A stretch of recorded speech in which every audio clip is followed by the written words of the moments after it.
right, buddy. One of the key things when you're working with your site, with your team members, is establishing a safety case. A safety case, a reason for a change is huge, right? Because nothing changes until it changes. So if we're not able to clearly articulate the reason why we need a change, similar to a trial attorney or a lawyer, right? When they're establishing their case as to why this person may be innocent or maybe at fault, we need to be able to establish a safety case for a change so that we can create site buying as to what are the changes that are going to take place that we are going to take part of to increase our process safety performance. And this is one of the key steps around getting site buying alignment, is being able to articulate a clear safety case. Okay, so establishing that with the site. So a couple of struggles that we've seen in our experience and that we have been communicated by other peers, operations managers, safety consultants, from PSM sites, process safety management driven sites. Maybe you do not have a clear way to get the process safety performance articulated and presented. Maybe you get the feeling that the site believes, or maybe some players believe, that improving process safety, I should say, is seen as a hindrance for productivity, or maybe that it's not understood. If we're going to go through all this workload, maybe it's not understood what the prize is at the end of the game. Those are some of the common struggles that we see when process safety leaders and operations managers are trying to establish a safety case. And so we're going to discuss here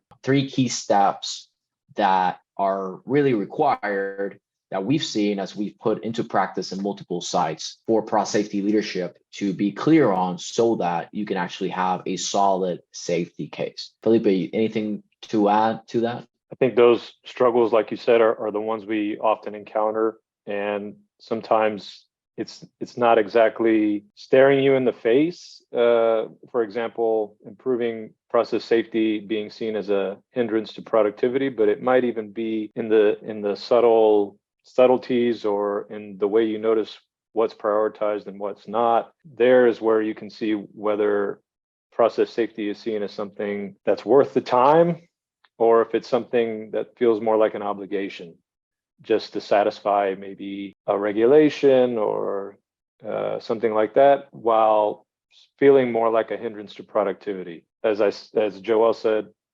the common struggles that we've seen fall in those buckets. Yeah, for sure.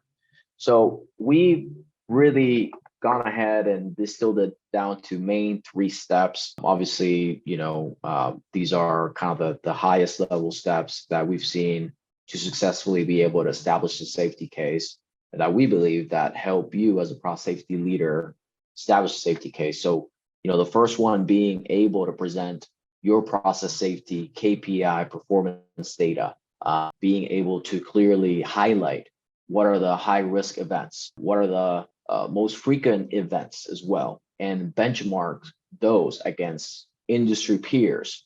Being able to put a picture, an image, and objective data is going to help you as a leader in your site establish a safety case. And then, the second step in this journey of being able to make sure that you have a solid safety case for a change is being able to point out the actual safety related revenue gap. Not only is it about being compliant and obviously being safe and returning home, but the fact that a safe plant that operates within its safe operating limits is a more productive and highly, more revenue profitable plant, ideally, because it has less shutdowns, it has less process upsets. And so being able to articulate, hey, how much revenue have we lost from plant instability is a key step here, and being able to highlight time spent recovering from those safety incidents is another huge milestone. So as you can see, we're recommending that if you don't have any of these 2 steps, maybe you're not ready to establish that safety case sheet, establish that safety case for a change just quite yet. And then Felipe, why don't you talk us through maybe step 3 here that we found to be a critical step to be able to have a solid safety case for a change. Before step 3, just to add to step 2, one thing to clarify is that safety should always come first. Safety should always take the precedent when it comes to decisions. Safety absolutely comes first. The safety related revenue gap we found just to be a huge catalyst for site buy-in due to the nature of operations. If you can show operations team that not only are they improving safety or will they improve safety by making certain changes, they will also be improving the overall productivity of the site. It is a very effective combination. That's what step 2 is all about. Step 2 is about showing the connection between safety and revenue, not putting one above the other. Well, safety really always comes first, not putting revenue, I should say, above safety, but showing that as a motivational factor, safety is going to bring you a more stable plant and a more productive plant. And in terms of site buy-in, that can be a huge catalyst as operations personnel at the end of the day are trying to make a plant run as smoothly and as productive as possible. Being able to show them that that can go hand in hand with improving process safety is huge for the safety case. So step 3 is about reviewing process safety incidents in the industry and on similar sites. The reason we emphasize this is that we've seen on sites is it can often get difficult to feel the dangers of process safety that are lurking out there, usually because you might have periods of relative calm. You haven't personally been exposed to a high consequence process safety incident. What happens over time is essentially complacency at the site, and even complacency across multiple sites within the same company.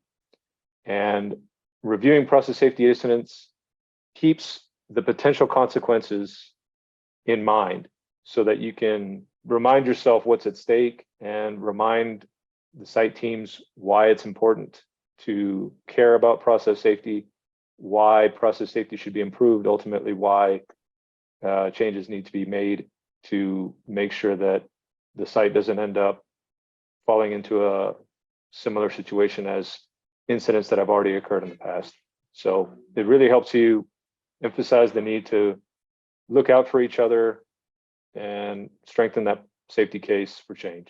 Yep. So there you have it. If you want to get access to the established safety case cheat sheet, make sure you visit us at safeenergyops.com. That's safeenergyops.com, and join our community of process safety leaders where we continue the conversation and complete the increased process safety leadership challenge, where we provide some downloadables, some exercises, and post about current investigations that are completed, and provide some practical exercises for you to take back to your site.